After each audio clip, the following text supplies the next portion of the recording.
ایک بچہ جو ایک عورت پیدا کرتی ہے، اس کو سنبھالتی ہے، اس کا پیمپر چینج کرتی ہے، اس کی ہر اس کو جو بھی مسئلہ بنتا ہے وہ سنبھالتی ہے، باپ کرتا ہے اس کا، ٹھیک ہے، سارے ناز و نخرے اٹھاتے ہیں، اس کو کوئی مسئلہ بن جائے سب کے لیے پریشانی کا باعث بن جاتا ہے۔ خود کی جیب میں پیسے ہو یا نہ ہو لیکن اس کی خواہش اس کی ضرورتوں کو پورا کرتے ہیں، اپنا کچھ نہیں بھی لیتے تو اس کی ضرورت کو لازمی پورا کرتے ہیں۔ اور وہ بچہ جب بڑا ہو جائے، اس کے بعد اس کی شادی کر دی جائے تو وہ اپنی بیوی کے کہنے پر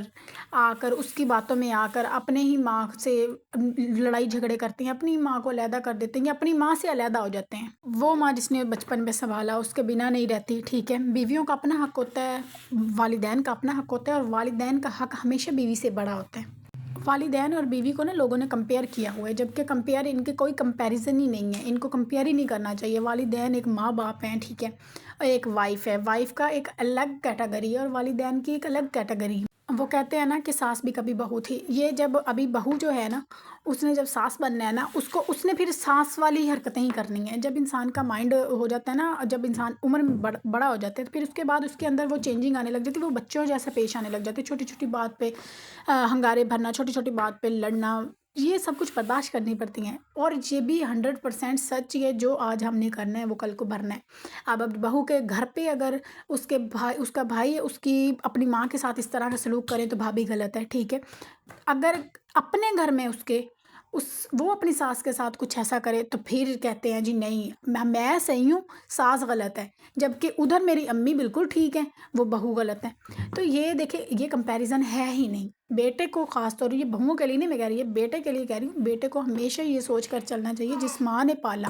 جس ماں نے والدین نے اتنا کیا، آج تمہاری گود میں جو بچہ ہو تم لوگ بھی اتنا ہی کرو گے نا، اتنا محبت کرو گے، پیار کرو گے اپنی اولاد سے، کل کو وہ تم لوگوں کو ٹھوکر مارے اور سائڈ پہ ہو جائے تو کیسا محسوس ہوگا، ٹھیک ہے۔ اکیلے بیٹھو گے، رو گے، ٹھیک ہے، تم کھاؤ پیو انجوائے کرو، تمہاری وائف ہے، سب کچھ ہے، وہ ٹھیک ہے، آخر اس نے بھی تمہارے بچے پیدا کرنے ہیں، لیکن جس نے تم کو پیدا کیا ہے، ٹھیک ہے، جو تمہارے والدین ہیں، ان کا خیال کس نے کرنا ہے؟ ان کا بھی تمہیں نے کرنا ہے نا۔ تو جوائنٹ فیملی میں تو کہتی ہوں کہ نصیب والوں کی ملتی ہے، ٹھیک ہے، کیونکہ والدین سے جو علیحدہ ہو جاتا ہے ان کے آگے بچے بھی علیحدہ ہوتے رہتے ہیں، وہ کبھی بھی جوائنٹ نہیں رہتے، ٹھیک ہے۔ آگے اب گود میں میرا بھی چھوٹا سا بیٹا ہے، ٹھیک ہے، میرا بھی چھوٹا سا بیٹا ہے، تو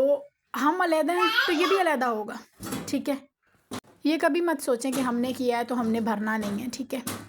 اب دیکھیں یہ مجھے اتنا تنگ کرتا ہے، اتنا تنگ کر رہا ہے، چیزیں کھلا دیتا ہے، سب کچھ کرتا ہے، میں پھر بھی اس کو اتنا کرتی ہوں، تو کل کو جب یہ بڑا ہو کے اس طرح کوئی بھی بچہ اپنے والدین کے ساتھ اس طرح کرے تو کیسے محسوس ہوگا؟ آج کو سدھارے تاکہ کل نہ دیکھنا